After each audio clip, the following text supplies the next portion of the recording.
अब 1988 का एक सीन दिखाया जाता है जहाँ पर कि हम निवेदिता के साथ सोम नाम के आदमी को देख पाते हैं जो कि पहले इस पार्टी का लीडर था, लेकिन एक दंगे में एक ऐसी भगदड़ मची जिस वजह से सोम जो है वो कोमा में चला गया। अब अगले दिन सीएम जो है वो मीडिया के सामने आकर कह देता है कि सप्तऋषि का बदला ले लिया गया है क्योंकि हमारे पुलिस वालों ने महाभागा को जान से मार दिया है। ये काम अर्जुन मैत्रा ने किया है जो कि बहुत ही अच्छा काम था, जिस वजह से एक बार फिर से सीएम की पार्टी बच गई थी। यहाँ चीना को ऐसा लग रहा था कि अर्जुन ने ही बागा को मारा है, लेकिन अर्जुन उसे भरोसा दिलाता है कि ये काम उसका नहीं है क्योंकि अगर उसे मारना ही होता तो वो सबके सामने उसे मारता, ना कि इस तरह से कि वो सुसाइड लगे। तो अब तक अर्जुन जो भी काम कर रहा था वो सारे काम सरकार के पक्ष में कर रहा था, लेकिन अब तो वो सचमुच ही कोलकाता से सारा का सारा क्राइम खत्म करना चाहता है। इसलिए वो सप्तऋषि की तरह ही हेल्पलाइन नंबर को जारी करता है और कहता है जिस तरह से सप्तऋषि ने एक हेल्पलाइन नंबर जारी किया था उसी तरह से आप मेरे पास भी कॉल कर सकते हैं। और इन सबके पीछे वो सीएम सर का हाथ भी लगा देता है कि भैया ये सब कुछ जो है वो सीएम सर के कहने पर ही कर रहा हूँ, जिस वजह से सीएम सर अब यहाँ अर्जुन मैत्रा का ट्रांसफर भी नहीं करा सकते हैं। लेकिन सीएम को कुछ तो करना ही था, इसलिए वो वरुण दा को पूरी तरह से चिल्लाते हैं।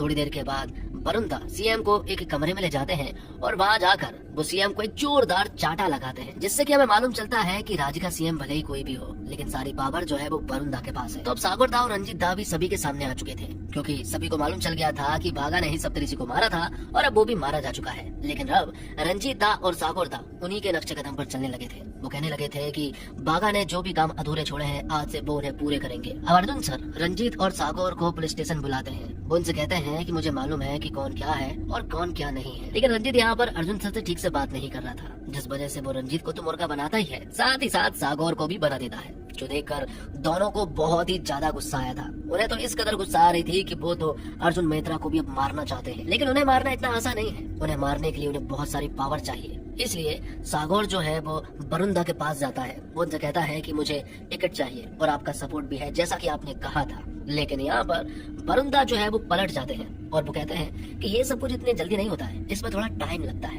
जो देखकर सागर भी समझ गया था कि वरुण दा जो है वो अपनी बातों से पलट रहे हैं। जिसके बाद कायल जो है वो अर्जुन मैत्रा के हेल्पलाइन नंबर पर कॉल करती है और उन्हें बताती है कि उसे बहुत सारी चीजें मालूम है जो कि आपको मुझे बताना है। उसे बागा के उन इलीगल धंधों के बारे में मालूम है जिसके बारे में शायद ही किसी को मालूम होगा। वो बताती है कि दरअसल में बागा जो है वो एक बहुत बड़े ऑर्गन माफिया को चलाता था। वो राह चलते लोगों को किडनैप करता और उनके अंदर से सारे ऑर्गन निकाल कर उन्हें जान से मार देता था और बाद में वो उनके सारे कंकाल को भी बाहर विदेश में बेच दिया करता था।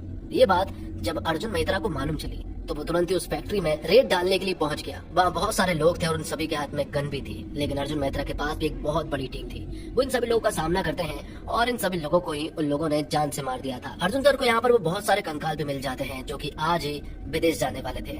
ये सारी चीजें जब सीएम को मालूम चली तो वो पूरी तरह से हैरान था क्योंकि ये तो सप्तऋषि से भी एक बहुत बड़ा केस है और अपोजिशन वाले तो इस तरह के केस का सिर्फ वेट ही करते रहते हैं। सागर और रंजीत को भी बहुत अच्छे से मालूम है कि अब टाइम आ चुका है। अब वरुण दा जब उनके पास कॉल करते हैं तो वो उन्हें अपनी सारी की सारी डिमांड बता देते हैं कि उन्हें टिकट चाहिए और आपका पूरा सब